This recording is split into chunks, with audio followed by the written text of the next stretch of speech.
ಲೇ ರಾಜ, ಶೇಖರ, ಇದ್ಯಾಕ್ರಲ್ಲ ಗರ ಬಡ್ದಾರಂಗ್ ನಿಂತ್ಕೊಂಡಿದ್ದೀರಾ? ಮುಖ ಸಫೆ ಮಾಡ್ಕೊಂಡು ನಿಂತ್ಕೊಂಡಿದ್ದೀರಾ? ಏನಾಯ್ತು ನಿಮ್ಗೆ ಅಂತದ್ದು? ಈಶ್ವರಣ್ಣರೇ, ಏನು ಅಂತ ಹೇಳಿ, ಏನು ಅಂತ ಹೇಳಿ ಹೇಳ್ರಿ. ಇಷ್ಟು ದಿವಸ ಹೆಂಗೋ ಅಮೇರಿಕ ಇರಾನ್ಗಳು ಸ್ವಲ್ಪ ಯುದ್ಧ ಮಾಡೋದು ಸ್ವಲ್ಪ ನಿಲ್ಸ್ಕೊಂಡಿದ್ವು. LPG ಹೆಂಗೋ ಸಪ್ಲೈ ಆಗ್ತಿತ್ತು, ಯುದ್ಧ ಶುರುವಾಯಿತು. ಮತ್ತೆ ಈಗ LPG ಮತ್ತೆ ಸಿಗುತ್ತೋ ಇಲ್ವೋ ಅನ್ನಂಗೆ ಇವಾಗ ಮತ್ತೆ ಗಾಬರಿ ಆತಂಕ ಎಲ್ಲ ಉಟ್ಕೊಂಡ್ಬಿಟ್ಟಿದ್ದಾವೆ. ಅಮೇರಿಕ ಇರಾನ್ ಮೇಲೆ ದಾಳಿ ಮಾಡುತ್ತೆ.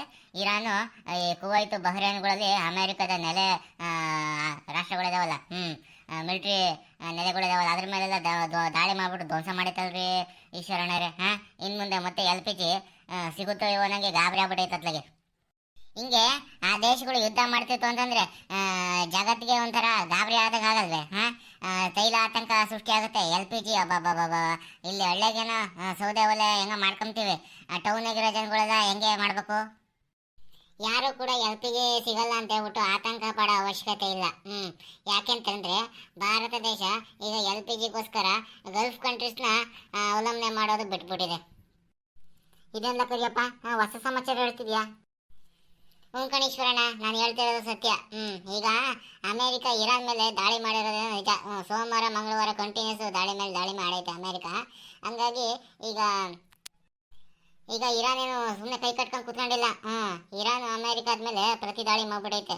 ಈ ಕುವೈತ್ನಲ್ಲಿರುವಂಥ ಅಮೆರಿಕದ ಪೇಟೆಡ್ ವಾಯು ರಕ್ಷಣಾ ವ್ಯವಸ್ಥೆ ಮತ್ತು ಇಂಧನ ಟ್ಯಾಂಕ್ಗಳು ಸೇರಿದಂತೆ ಈ FCS ರಡಾರ್ ವ್ಯವಸ್ಥೆಗಳು ಏನಿದಾವೆ ಅಲ್ಲಿ ಕುವೈತಲ್ಲಿ, ಅಲ್ಲೆಲ್ಲ ಇರಾನ್ ಹೋಗಿ ದಾಳಿ ಮಾಡ್ಬಿಟ್ಟೈತೆ.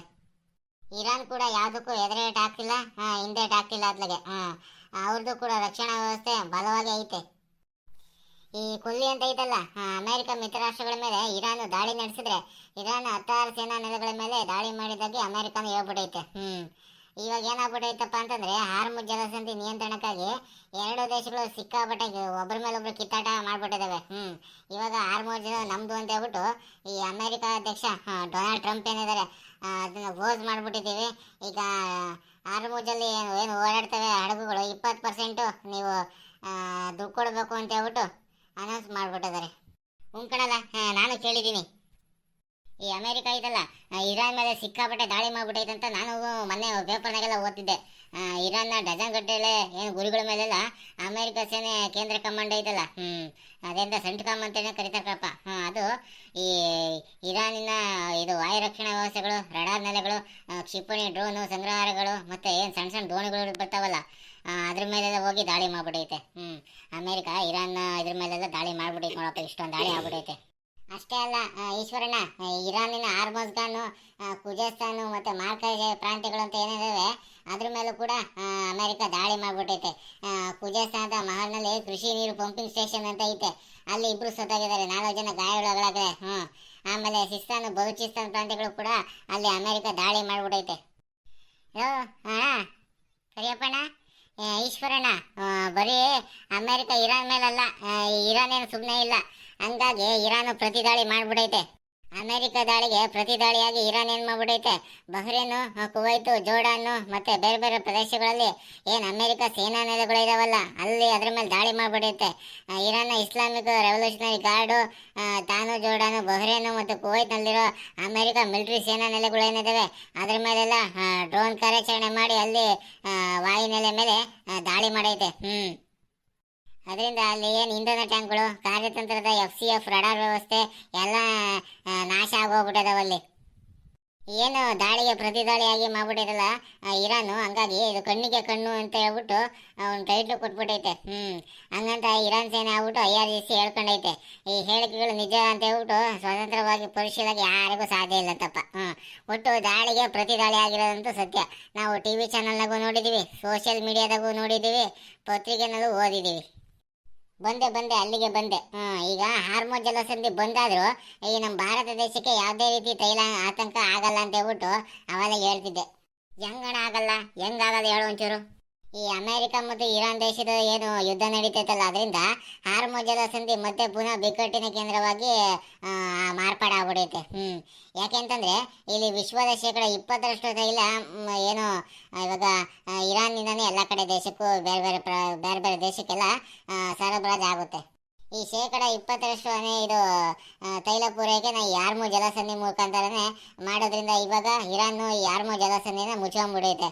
ಆಮೇಲೆ ಅದ್ರ ಮೇಲೆ ದಾಳಿ ಮಾಡ್ಬಿಟ್ಟು ಅಮೆರಿಕ ಇದು ನಮ್ದು ಅಂತ ಹೇಳ್ಬಿಟ್ಟು ಘೋಷಣೆ ಮಾಡ್ಕೊಂಡ್ಬಿಟ್ಟವ್ರೆ.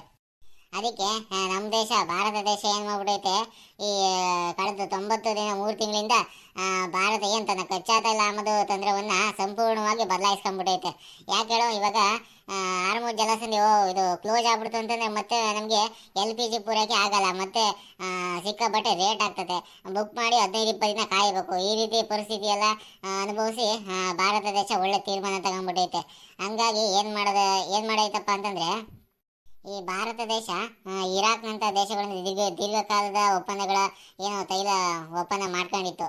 ಇರಾನ್ ಯುದ್ಧದ ಸಂದರ್ಭದಲ್ಲಿ ಅವಲಂಬನೆ ಈ LPG ಅದ್ರ ಮೇಲೆ ಅವಲಂಬನೆ ಮಾಡ್ಕೊಂಡಿದ್ದ ಭಾಳ ಕಷ್ಟ ಆಗ್ಬಿಡ್ತು. ಹಂಗಾಗಿ ಇಂಡಿಯನ್ ಆಯಿಲು, BPCL, HPCL ಮಧ್ಯಪ್ರಾಚ್ಯದಿಂದ ದೂರ ಸರ್ಕೊಂಡು ರಷ್ಯಾ, ಅಮೆರಿಕ, ವೆನಿಜುವೆಲಾ, ಈ ಬ್ರೆಜಿಲು, ಗಯಾನ ಮತ್ತು ಪಶ್ಚಿಮ ಆಫ್ರಿಕಾ ಇದಾವಲ್ಲ, ಆ ದೇಶದಿಂದ ತೈಲ ಖರೀದಿ ಮಾಡೋದನ್ನ ಹೆಚ್ಚಿಗೆ ಮಾಡ್ಕೊಂಡ್ಬಿಟ್ಟೈತೆ.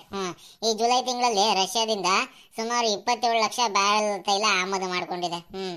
ಹಂಗಾಗಿ ಹಾರ್ಮುಜ್ ಜಲಸಂಧಿ ಮುಚ್ಚಿದ್ರೂ ಭಾರತ ದೇಶಕ್ಕೆ ಯಾವುದೇ ರೀತಿ LPG ಪೆಟ್ರೋಲಿಯಂ ಏನೂ ತೊಂದರೆ ಆಗಲ್ಲ. ಅಣ್ಣ, ಇಂದು ಒಂದು ವಿಚಾರ ಕಾರಣ, ಈಗ ಹಾರ್ಮುಜ್ ಜಲಸಂಧಿ ನಮ್ದು 20% ಟೋಲ್ ಕಟ್ಬಿಟ್ಟು ಹಡಗು ಸಂಚಾರ ನಡೀಲಿ ಅಂತ ಹೇಳ್ಬಿಟ್ಟು ಈಗ ಅಮೆರಿಕ ಅಧ್ಯಕ್ಷ ಏನು ಡೊನಾಲ್ಡ್ ಟ್ರಂಪ್ ಅವ್ರು ಹೇಳಿದಾರಲ್ಲಣ್ಣ. ಕಾಣಲ್ಲ. ಈ ಪ್ಯಾಕ್ ನ್ಯೂಸ್ ಅಂತ ಒಂದು ಐತೆ ಅಮೆರಿಕ ದೇಶದಲ್ಲಿ, ಫಾಕ್ಸ್ ನ್ಯೂಸ್ ಅಂತ ಹೇಳ್ಬಿಟ್ಟು ಐತೆ. ಅಲ್ಲಿಗೆ ಸಂದರ್ಶನ ಕೊಟ್ಬಿಟ್ಟು ನಾವು ಜಲಸಂಧಿನ ಉಳಿಸ್ಕೊಂಡಿದ್ದೀವಿ, ಬಹುಶಃ ಅದನ್ನು ನಾವೇ ನಿರ್ವಹಣೆ ಮಾಡ್ತೀವಿ, ಇನ್ನು ಮುಂದೆ ಹಾರ್ಮುಜ್ನ ರಕ್ಷಕನಾಗ್ತೀವಿ, ನಮ್ಮನ್ನು ಜಲಸಂಧಿಯ ರಕ್ಷಕ ದೇವತೆ ಎಂದು ಕರಿಬಹುದು. ಹಂಗಾಗಿ ನಮಗೆ ಈಗ 20% ನೀವು ಟೋಲ್ನ ಕಟ್ಬಿಟ್ಟು ನೀವು ಹಾರ್ಮುಜ್ ಜಲಸಂಧಿಲಿ ನಿಮಗೆ ಬೇಕಾದಂಥ LPG ಮತ್ತು ಬೇರೆ ಬೇರೆ ವಸ್ತುಗಳನ್ನ ನೀವು ನಿಮ್ಮ ದೇಶಕ್ಕೆ ತಗೊಂಡೋಗ್ಬೋದು. 20% ಟೋಲ್ ಕಟ್ಬಿಟ್ಟು ನೀವು ಹಡಗು ಸಂಚಾರ ಮಾಡ್ರಿ ಅಂತ ಹೇಳ್ಬಿಟ್ಟು ಅಮೆರಿಕ ಅಧ್ಯಕ್ಷ ಡೊನಾಲ್ಡ್ ಟ್ರಂಪ್ ಫಾಕ್ಸ್ ನ್ಯೂಸಿಗೆ ಸಂದರ್ಶನದಲ್ಲಿ ಹೇಳಿಕೆ ಕೊಟ್ಟಿರೋದು. ಓಹೋ, ಬಿಡತ್ಲಾಗೆ ಹಂಗಾರೆ ಇವಾಗೇನು ಗಲ್ಫಿನ ನಾವು LPG ಅಥವಾ ಪೆಟ್ರೋಲಿಯಂ ಏನು ತಗೊಳ್ಳೋದು ಬೇಡ. ಯಾಕೆ ಹೇಳು, ಇನ್ನು ಮುಂದೆ ನಮಗೆ ಬೇರೆ ಬೇರೆ ದೇಶದಿಂದ ನಮಗೆ ತೈಲ ಆಮದು ಆಗ್ತಿರೋದ್ರಿಂದ ಅನುಕೂಲನೇ ಆಯಿತು. ಈಗ ಹೆಂಗೆ ಮಾಡಿದ್ರು ರಷ್ಯಾ, ವೆನಿಜುವೆಲಾ, ಬ್ರೆಜಿಲ್, ಗಯಾನ, ಪಶ್ಚಿಮ ಆಫ್ರಿಕಾ ಇಲ್ಲಿಂದ ತೈಲ ಖರೀದಿನ ಹೆಚ್ಚು ಮಾಡ್ಕೊಂಡೈತೆ. ಹಂಗಾಗಿ ಭಾರತ ದೇಶಕ್ಕೆ ಯಾವುದೇ ರೀತಿಯ ತೈಲ ಆತಂಕ ಇಲ್ಲ.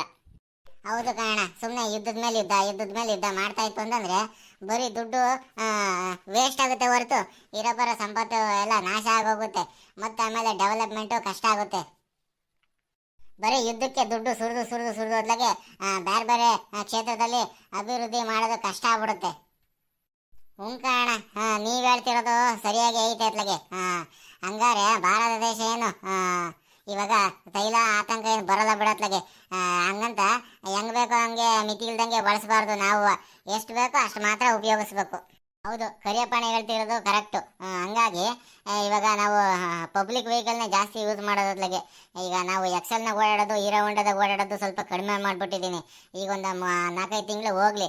ಈಗ SIR ಪ್ರಕ್ರಿಯೆ ಬೇರೆ ನಡೀತೈತಾ, ಅದು ಚೆನ್ನಾಗಿ ನಡೀತೈತೆ, ನಡೀಲಿ.